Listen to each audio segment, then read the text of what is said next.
Hello and welcome back to Around the Block. Hope you're all doing well today and looking forward to a really busy episode today. We've got Krasnodar in the league. That's going to be a huge game because Krasnodar are very good. And then we've also got a group stage game in the Europa Conference League. Now, after we got through into the group stages in last episode, I said to you that we'd show you the group stage draw in today's episode. And I set out to do that. This morning I woke up early. I was sat here in my dressing gown, ready to record the draw for you. But because some teams didn't play when they were meant to play, they played later on. The draw got delayed to the point where they just didn't do a draw. They just announced who's in which group. So there wasn't actually a proper draw. I'll show you the clip right now for you. Well, that was pretty pointless setting up all the recording stuff for there not to be an actual draw. It just came through. No news article saying there is a draw. It just says, here's the draw. Thanks a lot, Football Manager. So what that means is we've got three teams in our group. We've got KGHM from Poland, who we actually applied to for a job once, but never got it, obviously. Trabzonspor are in there. They're going to be quite a tough team to face off against. And then a team which has really thrown me off because the A and the E in the name are connected, but I think Stabæk is potentially the way you say that name, but we've got them. They're from Norway as well, which is quite interesting. And as you can see, we've already won one game, but more on that later on. Before we get into the nitty-gritty of today's episode, just want to talk to you about some technical changes that I've made to the way I record stuff, which hopefully will make it a lot better for you guys on YouTube, and also mostly for the streaming side of stuff. So normally, I'm on the videos, but I'm in this tiny little box down in the bottom, so I never really had to worry about my webcam resolution being particularly high, because I didn't really do anything other than this little bottom of the screen. However, on streams, there are occasions where I want to make myself big and fill the whole screen, and I have to have 1080p resolution for that. But when I do that in my streaming software or my video recording software, there's a delay between the video and the audio. So I've had to try and fix that delay in the software. So if you can notice any sort of slight lag or delay between me talking and me actually looking like I'm talking on camera, please do let me know and leave a little timestamp as to where that is. But there shouldn't be. I've tested it. It might be like 100th or 1,000th of a second sort of difference, but it shouldn't really be noticeable, hopefully. I've also tried to make a couple of transitions. I've used some templates to try and just get me up to speed with things so I can make something, but hopefully we'll make something better in the future. But this is what it looks like right now, for example. So on stream, you'll see these transitions come through and I pop on to the big screen, and then behind me is the green screen. We'll have something cool behind me for, depending on what it is, we can have like a press conference scene or something like that. But that's all for the stream stuff mostly. But yeah, so that's the kind of stuff that we're looking to do and improve on. I should say as well, I am streaming tonight at 7 p.m. over on Twitch. So the link in the description to my Twitch channel. But come and join us for the stream. We're starting Season 3 with Arsenal, and we need to sign plenty of players. So come and help me sign some players. And also, I need your help over on my stream stuff because I want to become a partner on Twitch, mostly just for the verified tick. But I need to register 75 average viewers across like all streams for 30 days or so. And to do that, I need your guys' help. So if you don't normally watch the streams, come along. They're really good fun. It's great to interact with you all. And it'll be great to, hopefully at some point in the near future, get that partner status and get that really important, to me at least, verified tick, because I am materialistic like that, perhaps. Anyway, jumping into today's episode properly, all that stuff out the way, all the news out the way. Let's get straight into what's happened since you guys were last here. Since we beat Randers to get through to the group stage of the Europa Conference League, and that 3-1 loss to Dynamo Moscow, which was pretty painful. We started off with a 1-0 victory against a team called Rota. Jim Bruin-Slot scored the only goal of that game to make sure we won it 1-0. But considering that Rota were in the relegation zone, they've not had a great start to the season, we just didn't play well. I mean, again, if we look at the match, if we can click on it, we're creating the opportunities, but just not scoring goals.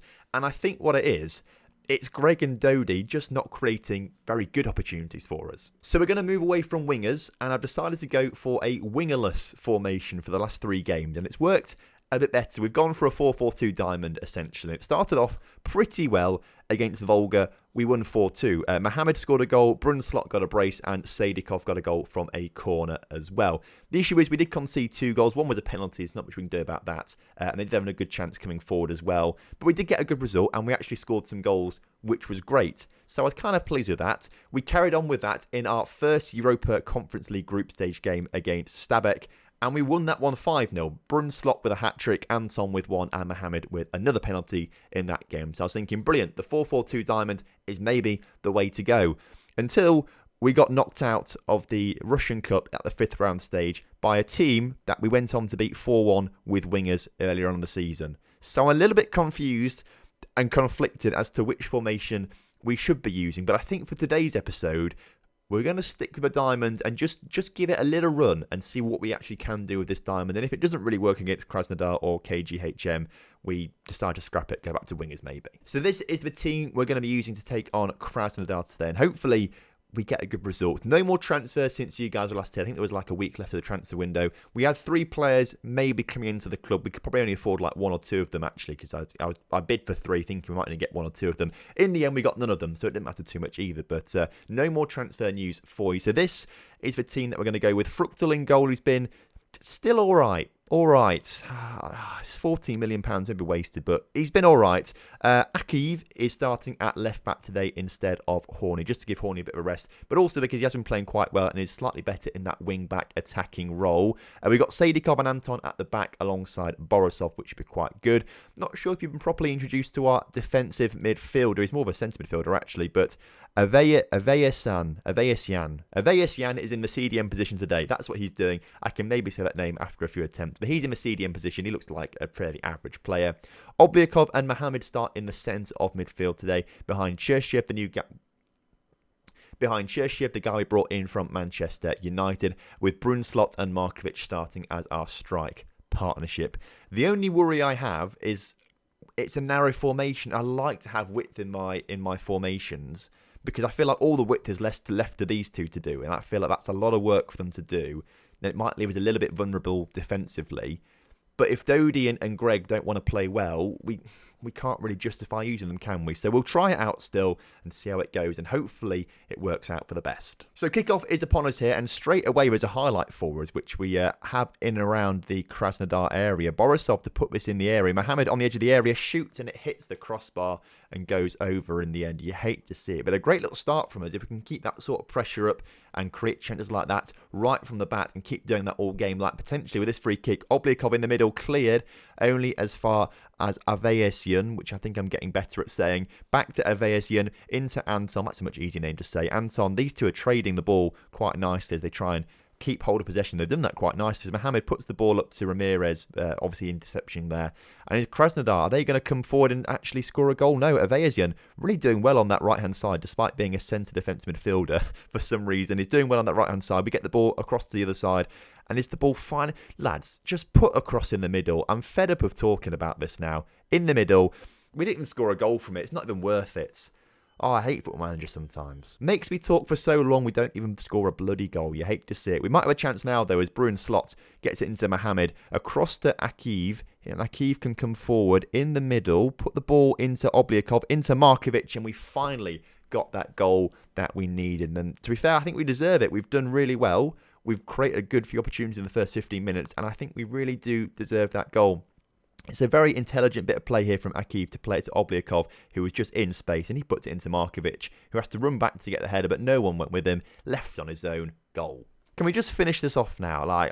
Just finish the game. There's too many highlights in the first 20 minutes for my liking, and I'm starting to get worried as Fructal makes a very good save there. It's also worth noting, actually, that their right back is the player we sold to them, which is a little bit worrying, because you can almost guarantee he's going to get a goal because he used to play for us, didn't he? But hopefully he gets his goal, but we've already scored like 5 at that point, so it won't matter too much. As Obliakov into Mohamed, into Cherchev, into Borisov, Borisov into Markovic, another goal.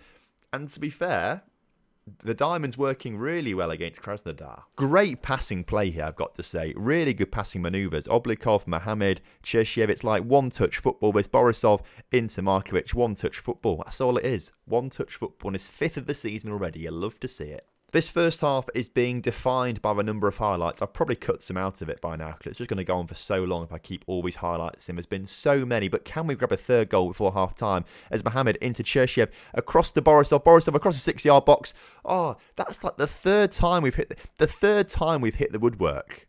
It says it there, third time. We could be 5-0 up in this game. Oh my gosh, right, Brunslot, another chance to come forward. If we hit the crossbar here, I'm going to be cross as Obliakov into Mohamed. Obliakov, come on lads, get the ball in the middle. Borisov in a great position to put this across the 6-yard area, and he does, and this time Brunslot doesn't hit the crossbar. It's 3-0 inside the first half. Krasnodar, who are you? So at half-time, 3-0 up, and the 4-4-2 Diamond is looking like the new formation that we should be sticking with. Interestingly, Cherchev, the attacking midfielder, I don't think he's quite liking this system. On a 6.9 rating, like, I have noticed this as well. In all the games we've played with the Diamond, he's not really got into it too much. So I'm kind of thinking, he's on the attacking midfielder right now. I don't really want two playmakers in the squad. And I feel like Mohamed has to be that attacking playmaker. We could have him as a deep line playmaker. But I feel like the attacking playmaker just has an extra body a little bit further forward. We've obviously got this guy on defensive duty in the anchorman. He stays back a little bit more to try and help out these two in case of the counter-attack. Trying to find the proper role for Cherchev might be difficult. Unless, of course, we try and change into a trequartista so he just looks for a bit more space and tries to be a bit more of an outlet. And that might help us with some counter-attacks. But we're not really going for counter-attacks, are we? And I don't think we need a shadow striker because we've already... Or maybe we just put him as a shadow striker. See how he does with that. And then effectively it's like a 4-3-3 then, isn't it? Maybe. Let's try that out for a little bit for the final few minutes of the game. We're on to the last 10 minutes or so. Obliakov will come off for Lenny Gel. That'd be quite good. Swap these two over. That's a little bit better because we're trying to get Mohamed to be a Mazzala. Borisov's tired as well, so Fila can come on for him at right back, and they're the two changes that we'll make. See, the thing is, I think this is probably the least amount of shots we've had in a single game, and yet we've had 3 go in the back of the net and 3 hit the crossbar or something like that. So, despite not creating as many opportunities, we've been able to score the goals, and that might be because we've got 2 very good strikers on the pitch. But a great win against Krasnodar there. We needed that win desperately because if we look at the league table, which I've completely neglected to show you so far, we're on 11 points. We are 10 points behind Zenit already after 11 games. So we're going to have to start picking up some really decent points against the teams ahead of us. Of course, we've already lost to Dynamo Moscow and we drew with Zenit, but we've still got a game against Spartak Moscow to win and try and catch up with them a little bit. So as long as we just keep winning games, we're going to be there or thereabouts come the end of the season, even though we are 10 points adrift right now. I was quite negative last episode, saying we're not going to do anything, but I've decided I'm going to get in a positive mindset and say, yes, we can do it. We just have to keep winning games and beating Krasnodar 3-0, for example. But of course, we need to switch our attention away from the Russian Premier League right now because the next game coming up is a Thursday night Europa Conference League game against the Polish side, KBHMK.